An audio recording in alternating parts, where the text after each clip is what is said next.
Lunes 28 de octubre de 2024,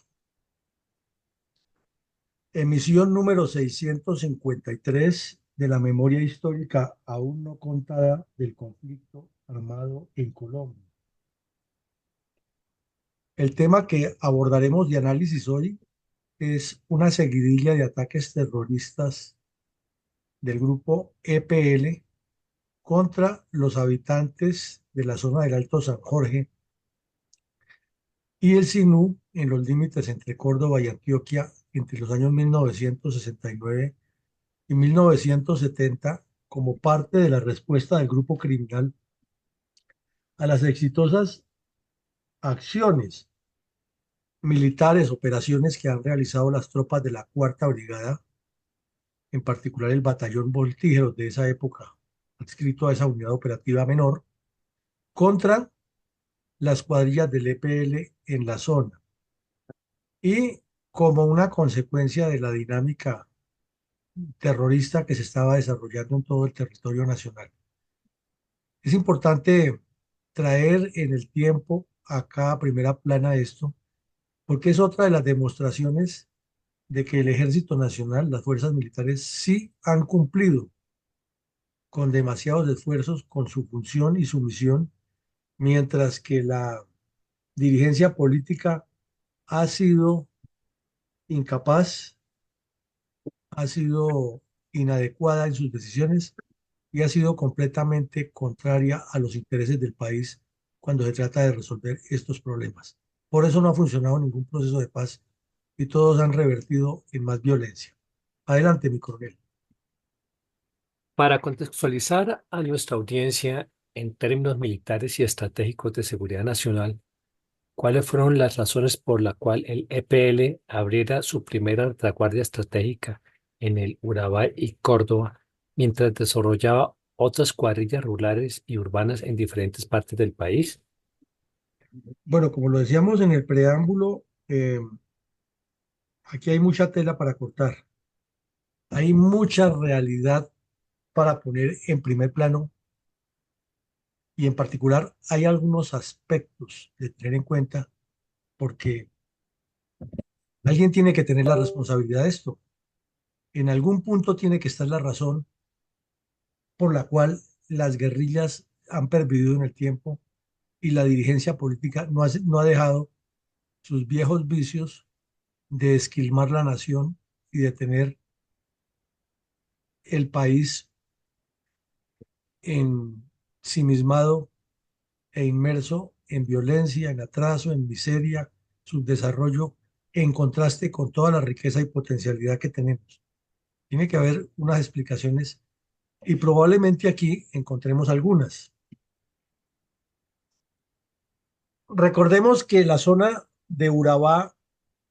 y Córdoba, ahí donde se hace esa mixtura de Antioquia y Córdoba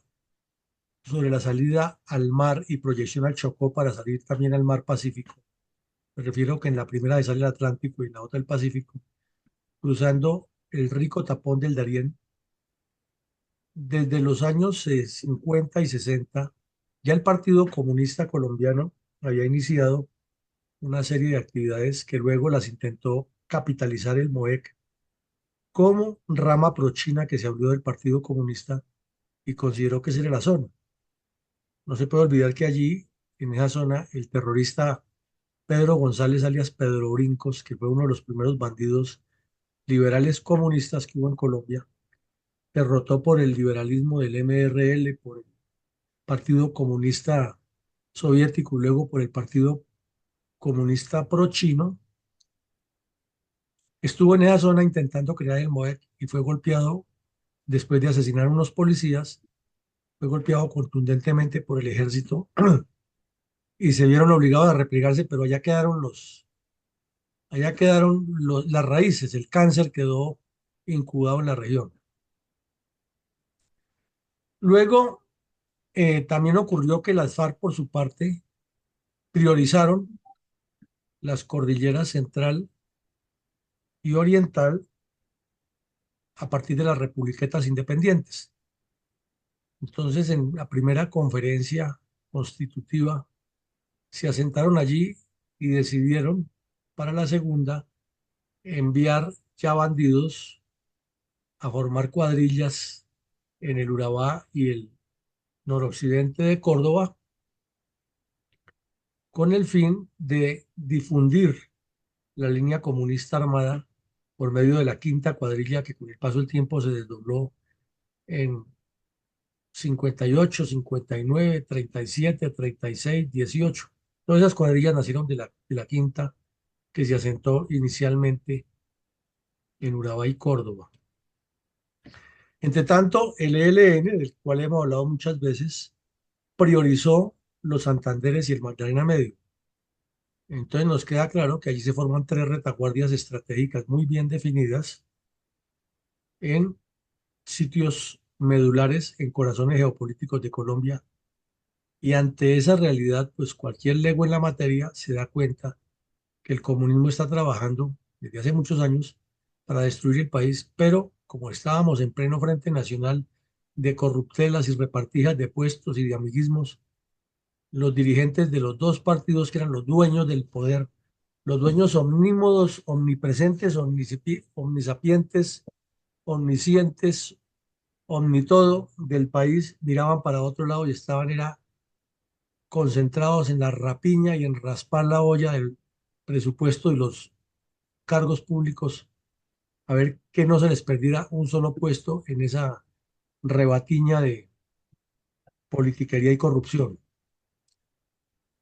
Al mismo tiempo, las divergencias que se han originado por las peleas entre Mao Zedong y Nikita Khrushchev tenían más fuerza ya en Latinoamérica y en particular en Colombia. Entonces el Partido Comunista Marxista-Leninista, que era el porochino, tenía serias divergencias con el Partido Comunista y el ELN y los llamaba mamertos, porque decía que la única opción que había era la guerra popular prolongada y frontal contra el Estado y que el Partido Comunista debía ser era un partido beligerante, no combinando formas de lucha ni teniendo representaciones populares, sino igual que el Sendero Luminoso en el Perú, terrorismo permanente. Los del Partido Comunista que llamaban Alberto, Roberto, Gilberto, eran varios, estos pueblos los pusieron los momertos, de ahí nace esa palabreja. Decían que había que combinar las formas de lucha y para el mismo tiempo Jacobo Arenas, que era miembro del secretariado de las FARC y miembro del Comité Central del Partido Comunista, hacía esa unidad de la combinación de las formas de lucha con el contubernio de un delincuente muy conocido de cuello blanco de nombre Gilberto Vieira y otros bandidos de cuello blanco que lo acompañaban. Y el ELN se había enfocado en los sectores obreros de Santander y en la Universidad Industrial, y eran sus epicentros, además de tener ya cáncer regado en universidades de varias partes del país y otros sindicatos, los grupos juveniles con la teología de la liberación trabajaban esas zonas y de esa manera entonces había divergencias entre ellos, pero se buscaban a ver si lograban conseguir algo. Pues ya lo dijimos, los dirigentes políticos de esa época empeñados en otros menesteres, sobre todo en nombrar amiguetes y robarse el presupuesto, que es lo que siempre les ha gustado. De Contera, la zona pues articula unas riquezas que son la ganadera y la bananera, sin contar la pesquera, la hídrica, la agropecuaria y la potencialidad que tiene toda esa región que es impresionante. Son varias cuencas de ríos muy fértiles, unos valles muy fértiles que infortunadamente han estado bañadas de sangre por violencia atávica. Esa posición geoestratégica de la zona que le permite salir al Atlántico, conexión con el resto de la costa atlántica, salida hacia el Pacífico, salida hacia Centroamérica y la posibilidad de controlar eventualmente la construcción de un canal interoceánico, abrió el apetito de los comunistas y de remate la riqueza bananera, particularmente de Urabá, se volvió en el epicentro de las disputas entre los comunistas prochinos y los comunistas soviéticos. El ELN intentó entrar allí con la doctrina castrista, pero varias veces fue rechazado y no adquirió la preponderancia que querían. De remate en esa zona había ocurrido también parte de esa conflictividad que habían alimentado inicialmente liberales y conservadores, y había un bandido muy conocido que llamaba Julio Guerra, que era de los que se habían desmovilizado durante el gobierno de Rojas Pinilla, pero no había entregado las armas. Pues todas esas armas estaban ahí en la comunidad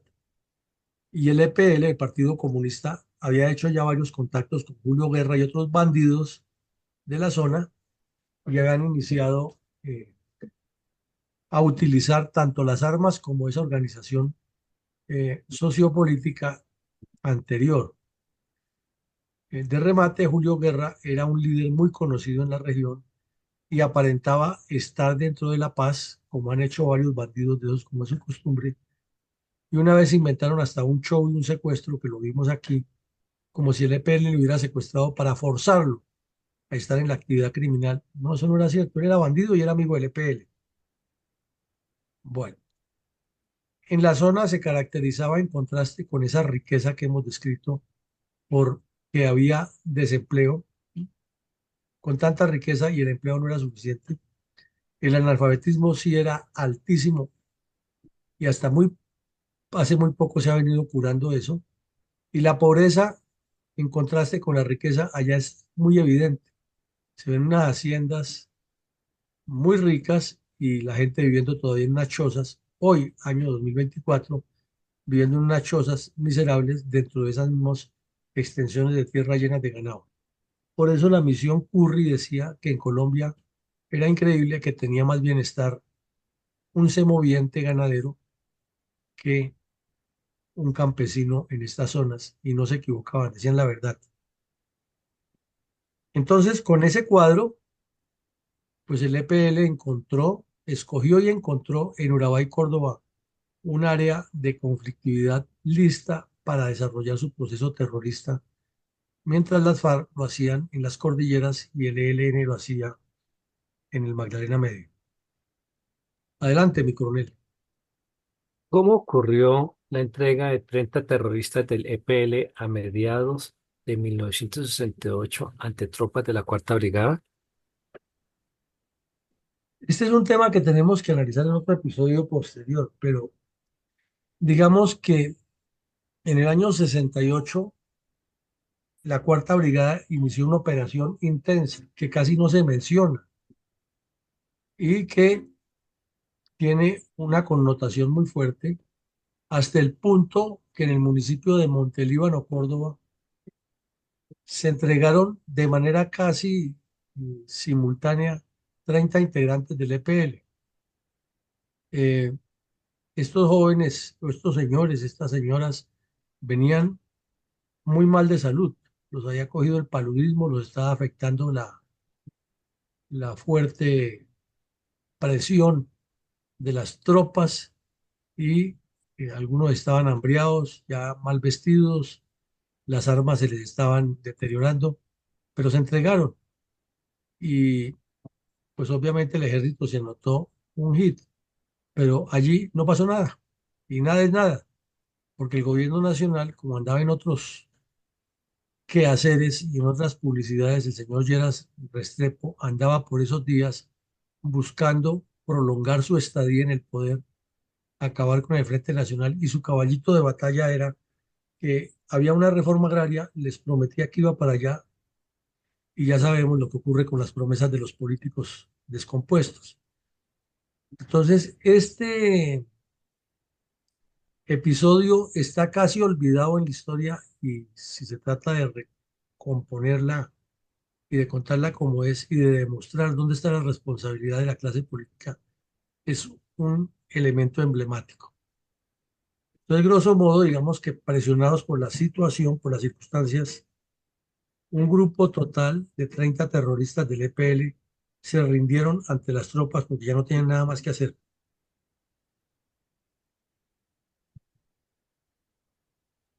¿Por qué se afirmó en los medios de comunicación por la misma época que había sido liquidado un reducto del EPL en el Sinú? Porque como consecuencia de esas deserciones, como consecuencia de las presiones militares y de la continuidad del ímpetu que llevaban las tropas en la operación. Ya lo vimos también, hubo duros golpes en distintos sectores y varias de las concubinas de los cabecillas principales, entre ellos Vilma Enríquez Siamanca, alias Virginia, la compañera de Pedro Vázquez Rendón, que era uno de los fundadores, cayó detenida, pero también cayó la compañera de Bernardo Ferreira Grandet, un bandido de origen libanés que también fue dado de baja allí en esas operaciones. Y fue capturada otra de Dilma del Cristo Estrada, que era una muchacha de cierto nivel académico,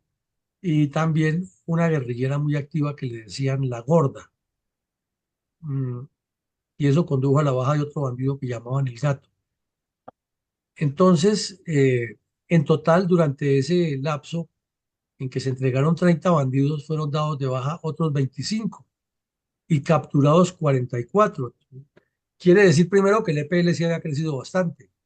que el señor Julio Guerra sí les había participado con mucha gente, que el Partido Comunista Marxista-Leninista sí tenía una organización fuerte todavía dentro de la zona y que esta era otra especie de operación Anorí de la cual poco se ha hablado, pero que sumando una cosa con la otra demuestra que hubo un éxito militar muy importante en su momento, eh, con un grupo que en apariencia era menos importante que las FARC y el ELN, pero que estaba destruyendo toda la institucionalidad y construyendo un discurso, una narrativa de terrorismo y violencia en esa región. Mi coronel, ¿cómo ocurrió la captura de cuatro terroristas urbanos del EPL en Bogotá en 1968? ¿Y qué relación tiene este hecho con los constantes ataques terroristas del EPL contra la población civil en la zona del Alto San Jorge durante los años 1969 y 1970? Bueno, mi coronel, entonces decíamos que aquí en este área del San Jorge fue capturada otra bandida que le decían La Gorda, y aquí están las fotos del material incautado, todo marcado con banderas, con pañueletas, con logos del EPL, y que en esos mismos días también ocurrió una operación que ya analizamos aquí, que fue la baja de un bandido de las FARC muy conocido, que le decían Cabo Resortes, que era el compañero de Januario Valero en el Huila. Entonces, con base en las capturas y la operación que se hizo en Urabá, se desarrolló en Bogotá una operación muy bonita, urbana, de seguimiento a unos bandidos muy importantes que eran los enlaces del EPL en la capital, y fueron capturados cuatro aquí en Bogotá por parte de la Brigada de Institutos Militares, y fueron capturados en sus casas mientras eh, estaban haciendo coordinaciones para iniciar unas acciones de terrorismo urbano en Bogotá como respuesta a la presión militar que estaban sufriendo en Urabá y para promover las denuncias internacionales de violaciones de derechos humanos y movilizar opinión pública nacional e internacional contra las instituciones del Estado. Eran miembros todos del Partido Comunista Marxista-Leninista y desde luego miembros activos del EPL. Entonces, pues con las informaciones que se les lograron sacar, más lo que se haya hecho, hubo otras operaciones exitosas, razón por la cual el EPL se vio forzado a desatar una oleada de terrorismo en la región de San Jorge y el Sinú, con el fin de demostrar de que todavía tenían capacidad de combate y tenían la posibilidad de causarle daños al país. Esa es la razón por la cual desataron esa oleada de terror como respuesta a las contundentes operaciones de los años 68 y 69 por parte del Ejército Nacional. Mi coronel, ¿cuáles fueran, cuáles eran los alcances del trabajo de inserción en la geoestratégica región analizada de acuerdo con los documentos incautados a terroristas urbanos del EPL por unidades de la Policía Nacional en 1968 en Bogotá? Pues que había una empresa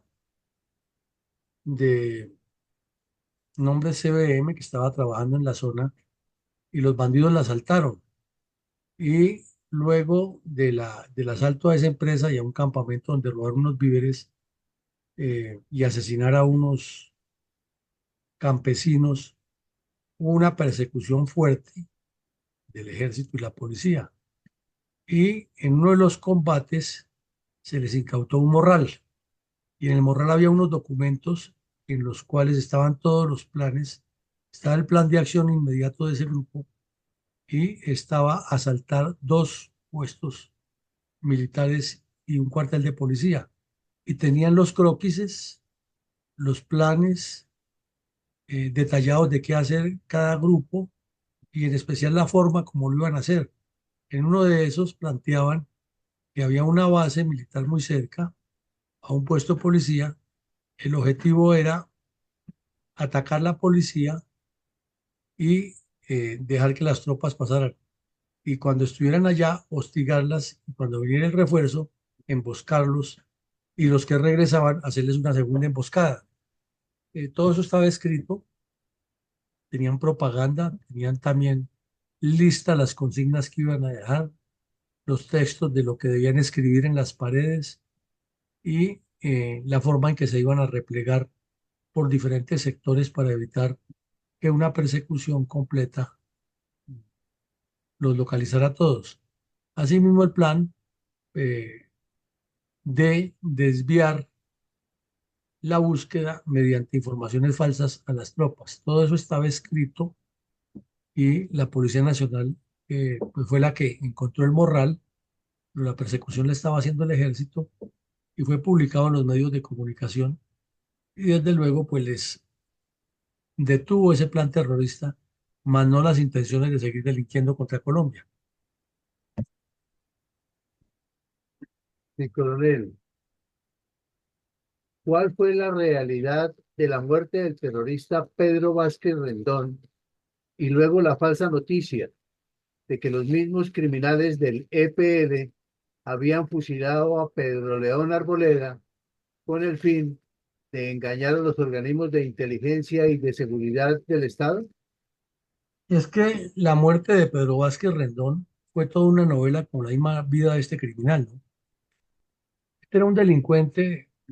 originario de por allá del suroeste de Antioquia, que desde muy joven se metió en el Partido Comunista e hizo parte de los grupos de formación armada de ese partido. Luego estuvo en el Pato y fue uno de los creadores de la República Independiente del Pato. Pero de un momento a otro tuvo problemas con Jacobo Arenas y se trasladó para el EPL y allá se constituyó en el cabecilla principal. Ya era una persona mayor que todos los otros demás bandidos y en un combate con el ejército quedó herido. Inicialmente, con una de tantas capturas que se hicieron, los terroristas capturados le dijeron al ejército que Pedro Vázquez Rendón había muerto en un combate con el ejército. Pero luego ya con la captura de la concubina, con la baja de la concubina, mejor, se determinó muy claro que Pedro Vázquez Rendón había sido herido en un combate por el ejército y en el repliegue el señor Pedro Lupo León Arboleda, o Pedro León Arboleda más conocido así, ordenó que lo eliminaran para quedarse él con el mando de la cuadrilla o de las cuadrillas del EPL en la zona. Entonces, como la noticia se hizo pública, a los terroristas del EPL y sus comisarios políticos y al mismo Pedro León Arboleda se les iluminó el bombillo. Mataron, entre comillas, a Pedro León Arboleda y regaron la especie de que también había sido fusilado por el EPL. Entonces, por muchos años, los medios de comunicación manejaron la información de que Pedro León Arboleda estaba muerto, pero con capturas que iba haciendo el ejército y porque hubo mesura por parte del Departamento E2, que era el que manejaba la información en esa época. Jamás las fuerzas militares confirmaron la supuesta muerte de Pedro León Arboleda, hasta el punto que 8 años después, 7 años después, en Cali, ahí sí fue eliminado de verdad, cuando la tercera brigada lo fue a capturar en el norte de la ciudad, en el barrio Versalles, en el barrio La Flora, perdón. Allá al norte de Cali, lo iban a capturar una mañana donde estaba con la concubina y una escolta, con una nueva concubina, claro. Y allí fue dado de baja ese bandido y el EPL se quedó sin cabecilla. Entonces apareció una decisión del EPL que llamaron el PLA o los Pedrolupos, de los cuales hemos hablado muchas veces aquí. Entonces, como vemos, a partir de un caso real que fue el asesinato del jefe de las guerrillas de Pedro Vázquez Rendón, ordenada por Pedro León Arboleda, él mismo se inventó la historia y regó la mentira de que estaba muerto, pero el ejército nunca confirmó eso hasta que efectivamente sí lo dio de baja en Cali casi una década después. Mi coronel, ¿cómo ocurrió la muerte del terrorista Ramiro Balbuena Hernández, alias El Gato del EPL, y qué aspectos importantes para la evolución del narcoterrorismo comunista contra Colombia podemos resaltar a partir de este suceso? Pues que aquí hay varias cosas de tener en cuenta y comencemos que las famosas AUC, Autodefensas Unidas de Colombia, que nacen y se gestan en esa zona, podrían tener el origen, podrían tener el origen más o menos en esta fecha por una razón muy sencilla, porque desde la época de la presencia constante de Julio Guerra y sus bandidos en la zona, pues la población estaba ya dividida en dos bandos, ¿no? Los que estaban con los bandidos de Julio Guerra y los que no, y se mataban entre ellos. Entonces, a pesar de las operaciones que hacía el ejército, pues con un batallón era insuficiente para controlar esa zona tan grande y para poder actuar al mismo tiempo en distintos puntos. Entonces, como era como un juego del gato y el ratón, el ejército les caía por un lado y los bandidos aparecían en otro cometiendo crímenes, inclusive hasta asesinando gente de las FARC, como ya hemos visto en episodios anteriores. Y porque allí estaba bulliendo un fenómeno que ha crecido mucho gracias a la inacción del Estado anterior a estos hechos. La respuesta militar fue cuando ya el problema estaba creado por el EPL, debido a la miopía de los dirigentes políticos que estaban pensando en robarse el presupuesto, bloquearle el camino al general Ruiz Novoa, tirarse el plan Lazo, y el EPL ha tenido un espacio grande para crecer en esa zona. Entonces, la población civil ya estaba agotada de que el tal gato llegara a las fincas,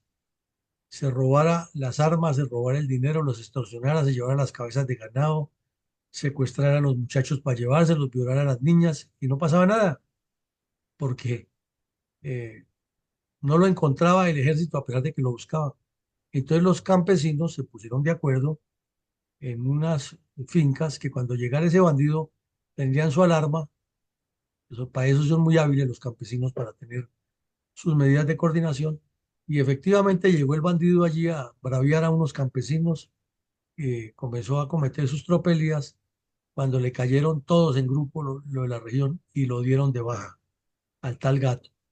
Entonces a partir de ese momento se volvió ya común de frente que la gente en la región se armó y comenzó a emboscar al EPL y atacarlo. Y de ahí tiene el origen de los mal llamados paramilitares de esta última época. Mi coronel, ¿cómo se fueron incrementando los constantes ataques terroristas del EPL contra la población civil en la zona del Alto San Jorge durante los años 1969 y 70 en respuesta a las contundentes operaciones militares en contra de las estructuras criminales de ese grupo terrorista? Pues hubo más combates. O sea, lo que acabamos de ver, la muerte del gato, es uno de esos actos terroristas y que fue repelido por la propia comunidad. Pero en otro sector de la misma zona A los pocos días hubo un combate en el que murieron un soldado y un bandido en un intercambio de disparos. Y ahí cerca se había registrado el robo de 150 reses que luego vendían en la zona para consumo en los poblados. Y con eso se financiaba también el grupo terrorista. Entonces, como vemos, es un contexto, es una continuidad, es un toma y dame, es como un juego del gato y el ratón, porque el ejército les caía en un lado, aparecían en otro, la población ya lo estaba delatando y la zona se estaba descomponiendo, la extensión se hacía Urabá y cada día era más complejo la situación, pero el señor Lleras Restrepo estaba bien empeñado en que el general Rojas Pinilla no ganara las elecciones en el 70 y fuera de eso que Alfonso López tampoco fuera a bloquearle el triunfo a Misael Pastrana y por obvias razones el Partido Conservador andaba en las mismas. Entonces esto era como una noticia aparte sin darse cuenta que se estaba preparando o desarrollando o cultivando ese caldo que años más tarde hizo metástasis en esa zona y llegó a regar tanta sangre en la región de Córdoba y Urabá. ¿Por qué el grupo terrorista EPL se dedicó a incendiar viviendas de pobladores civiles en la zona del Alto Sinú en 1969 y 70? Porque eso les daba el poder del terror, el poder del impacto psicológico. Entonces, cuando ocurrió el robo descarado del gobierno Lleras a las elecciones del general Rojas Pinilla, hubo algunos actos de vandalismo en el país y el EPL aprovechó para declararse en rebeldía contra ese Estado y en teórico apoyo a la NAPO, pero desde luego el general Rojas Pinilla no tenía nada que ver con estos bandidos y procedieron a incendiar viviendas. Y por ejemplo, el inspector de policía de un poblado que se llama Pica Pica, en el Alto San Jorge, fue sacado de su casa y su vivienda fue incendiada por completo, lo dejaron en la calle. Y lo mismo al dirigente político liberal de la región. Y el mensaje que le mandaron al ejército era que el Ejército Popular de Liberación los esperaba y que iba a destruir toda la zona y que además le iba a quemar las viviendas a cuanta persona estuviera vinculada con el Partido Liberal o Conservador. Esto naturalmente no lo cuenta el señor de Rux, pero tuvo el visto bueno y la venia de las FARC que ya estaban en la zona. Continuó el Ejército Nacional la ofensiva militar contra el grupo terrorista del EPL durante este periodo. Sí, claro, mi coronel, el batallón Voltígeros nos sucedió en la zona, lo reemplazó el batallón Girardot y el batallón Girardot ahí entrando a esa zona ya tuvo combates con una cuadrilla que dirigía Francisco Caraballo y en uno de esos de entradita dio de baja dos bandidos muy importantes que tenían formación universitaria y eran parte del grupo. Entonces vemos ahí un fenómeno que a pesar de los muertos, que es algo que hemos analizado mucho, a pesar de la violencia interna que ocurría, siempre había eh, un ímpetu de reclutamiento y, y una aureola de romanticismo de jóvenes que estúpidos terminaban allá. Algunos de esos ya se desmovilizaron y todavía viven y ahora son los que votan por Petro. Mi coronel, y mientras tanto, ¿qué ocurría en Bogotá con el otro grupo terrorista que hoy existe y está en las mesas de negociaciones, el ELN? Pues que en ese momento había ocurrido el escándalo del Colegio Marymount, coincidió con esa época, el escándalo del Colegio Marymount, en el cual se comprobó que unos terroristas infiltrados como docentes y como monjas se habían metido a las cuadrillas urbanas y habían eh, buscado y conseguido posicionamiento en el colegio femenino Marymount y que eso venía desde el exterior, dirigido desde Estados Unidos, desde Cuba, de Europa, Y era todo un proyecto de la teología de la liberación, de la cual hacía parte el cura Domingo Laín, que en ese tiempo era sacerdote, entre comillas, legal en Colombia. Y cuando se comprobó que todos esos hacían parte de esa red terrorista, fue expulsado del país. Y hubo el novelón que una empresa se negó a llevarlo hasta que al fin Air France lo llevó porque no tenía pasaporte, no tenía documentos. Entonces el piloto de Air France se comprometió, en acuerdo con algunos obispos, de que él lo llevaba y lo entregaba a la curia en París. Y más se demoraron en llevarlo para allá cuando ya estaba otra vez aquí en el monte. Me he dicho, queda la duda si salió, porque después dicen que apareció en Bolivia, que estuvo en el Perú y que por último entró por el Putumayo a Colombia. Lo cierto es que aquí terminó de bandido, ya armado, y fue dado de baja en un combate por el ejército en el nordeste antioqueño. Al mismo tiempo, todos los infiltrados que tenía el ELN en diferentes niveles de las universidades y de los centros educativos también opinaban acerca de la presencia del marxismo en la enseñanza de los jóvenes y con la habilidad retórica que han tenido siempre los marxistas, disfrazaban el tema y decían que no se trataba de educación marxista, sino de nuevos enfoques académicos y de nuevas visiones que era necesario que la juventud las tuviera. Y los medios de comunicación se limitaban a publicar esos comentarios y como ya lo hemos repetido hasta la saciedad, el gobierno nacional andaba era interesado en que no fuera a ganar Rojas las elecciones del 70 o que López Miquelsen se le atravesara a la candidatura de Pastrana. Y en el Partido Conservador estaban en la pelea si era Belisario, si era Pastrana o era Álvaro Gómez o era Evaristo Solís, y ahí los teníamos, cada quien por su lado, repartiéndose el poder. Entre tanto, el fenómeno de la Napo crecía muy fuerte y se le volvió incontrolable ese ejercicio al general Rojas Pinilla, y por eso se infiltraron en sus regionales todas esas gentes del Partido Comunista y de los grupos terroristas que fueron los que le causaron el mal nombre a la Napo y deterioraron un proyecto que hubiera podido ser positivo porque el general conocía el país, lo había administrado bien y hubiera podido seguramente hacer un buen gobierno con la claridad de que ahí había mucho bandido infiltrado. Coronel, ¿cuál era la conducta de un grupo de sacerdotes vinculados al ideario del conocido terrorista Camilo Torres en ese momento? Pues que como estaba tan en boga el tema de los sacerdotes rebeldes, en Roma habían apresado a 5 sacerdotes que estaban relacionados con actos terroristas en Europa. Aquí en Colombia el novelón del cura Laín, el problema de las niñas en el colegio Marymount, la presencia de monjas criminales, etcétera. Entonces, había ocurrido el Concilio Ecuménico Latinoamericano en Medellín en el año 68 y ahí los curas rebeldes se habían manifestado abiertamente contra las jerarquías católicas y habían planteado unos nuevos enfoques de la iglesia, comenzando por quitarse los atuendos tradicionales,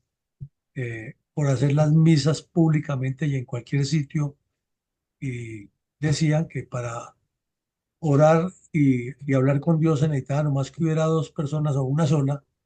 y ya tenía que celebrar y eso era válido. Entonces todo eso le dieron ese vuelco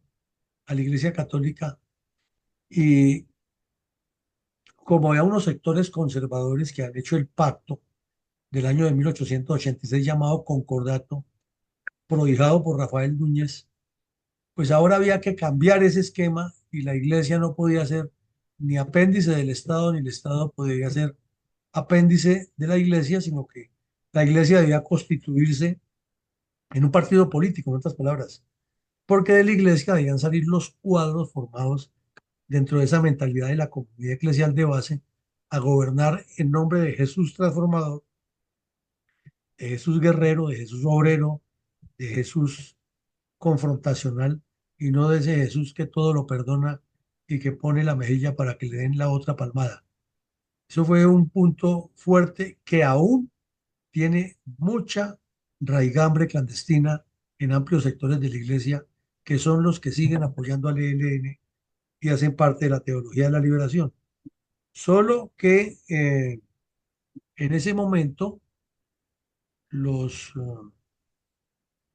eh, miembros de esa teología de la liberación eran visibles y los fueron eliminando en combate el ejército o capturando. Hoy siguen siendo los mismos, pero son clandestinos y no hacen parte de la acción armada de forma directa, sino de forma indirecta por medio de mensajeros y de contactos. Esa es la diferencia. Coronel, tomando como referencias analíticas los hechos acabados de relacionar con los constantes ataques terroristas del EPL contra la población civil colombiana en el área del Alto San Jorge durante los años 69 y 70, ¿es creíble o siquiera posible aducir que el gobierno Petro logrará la paz total que tanto vocifera? Pues no, no porque él hace parte del problema. Él tiene su origen en esos fenómenos de esa época. Y porque su visión es convertir a Colombia precisamente en ese entuerto que pensaban el EPL, el ELN y luego el M-19 en esa época. Y lo que vimos que condujo fue a mucha violencia y desafortunadamente hay que ser claros con lo que está haciendo el señor Petro actualmente, está induciendo al país a que en lugar de darle la vuelta a la página y erradicar ese estilo de violencia, es al contrario que se vuelva a arraigar y a crecer. Por lo tanto, la paz total de Petro es una farsa absoluta, es una mentira total y no va a llegar a ningún puerto seguro, porque además no tiene objetivos, no tiene claridades, ni tiene luces de para dónde es que él quiere ir. Mi coronel, guardemos con reverencia y respeto un minuto de silencio en homenaje a la memoria de todas las personas asesinadas por las cuadrillas de bandoleros contra los colombianos a lo largo de más de 6 décadas de barbarie.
Coronel, para pasar al cierre de la presente misión, planteemos algunas reflexiones acerca de los constantes ataques terroristas del EPL contra la población civil en la zona del río San Jorge de los años 69 y 70. Pues mi coronel, muchísimas cosas habría que decir aquí, pero vamos a sintetizar en unas dos o tres. Primero, queda demostrado que la violencia comunista es una combinación de acciones armadas y políticas muy bien coordinadas, y que a pesar de la exitosidad de las tropas en un ímpetu ofensivo permanente, siempre tendrán mecanismos de terror para actuar y sobre todo cómplices en la política y la logística que les permiten sobrevivir, y una base humana que por medio de la fuerza del terror la conservan, y también por la convicción de la reiteración de las ideas, que es el trabajo político permanente que ellos hacen. En segunda medida, que los dirigentes que hemos tenido no han tenido la claridad de ver, o no han querido ver con claridad también, hacia dónde apuntan los hechos. Porque si hubieran entendido en esa época lo que estaba sucediendo con esa tosudez del EPL, que lo golpeaban por un lado y por otro y renacían como el ave fénix para seguir haciendo daños, han debido entender y dilucidar que el problema iba a degenerar posteriormente, habida cuenta que el Ejército Nacional les presentaba permanentemente las pruebas de que estaban en pugnacidad por controlar los sindicatos bananeros, tanto el Partido Comunista normal como el marxista-leninista. Pero como ellos estaban empeñados era en prolongar el Frente Nacional, en repartirse el poder, en que no fuera presidente ni López Miquelsen ni el general Rojas Pinilla, permitieron por acción y omisión que semejante fenómeno se multiplicara, y los resultados los estamos viendo y viviendo hoy en día. En tercera medida, dijéramos que ese apoyo internacional que han tenido esos grupos ha sido malinterpretado y mal confrontado por el gobierno nacional, hasta el punto de que el señor Duque se la pasó negándole diálogos al ELN, pero le faltó el carácter de romper relaciones con Cuba y de haber hecho que todos esos terroristas de las FARC que estaban allá formándose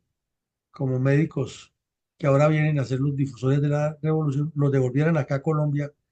en cumplimiento del pacto. Y si querían estudiar en una universidad, pues que estudiaran aquí en las universidades de Colombia medicina, de acuerdo con lo que han cuadrado, y no el dinero que le estaban pagando al grupo o al gobierno terrorista cubano. Es decir, que las fallas son es políticas y la lista es extensa. Adelante, mi coronel, con los comentarios del día de hoy. Muchas gracias. Es de notar que en 1969 el Ejército Popular de Liberación se encontraba en una situación de peligro, ya que el gobierno, aunque mal dirigido y orientado políticamente, pues la reforma agraria no había funcionado como lo esperaba el presidente, se lanza dos cercos de aniquilamiento contra esta guerrilla. El objetivo de estos cercos era acabar con los levantamientos campesinos y con la invasión de fincas con apoyo de la guerrilla.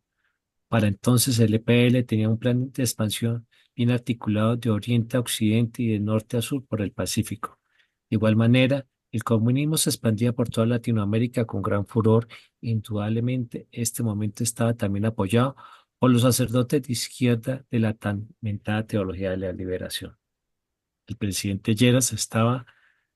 era empeñado en entorpecer las futuras elecciones presidenciales, atacando fuertemente la actividad del general Rojas Pinilla, ocasionando permanentes cambios, sobre todo al final del gobierno, desestabilizando en cierta forma a las Fuerzas Armadas. En el caso de hoy, como vemos en la región del Sinú, la población misma pidió el estado de sitio para mejorar en debida forma esta región. Ellos mismos, cansados del acoso y tormento del EPL, como vimos, los campesinos dieron de baja al jefe de bandolero, alias El Gato. Si bien la guerrilla del EPL deja las armas y participa en la constituyente, este proceso de desmovilización no logró evitar la circulación de armas y combatientes a otras estructuras, mucho menos contribuyó a la rehabilitación de los territorios y a la protección a la vida y de sus bases sociales y de la población en general. Vemos el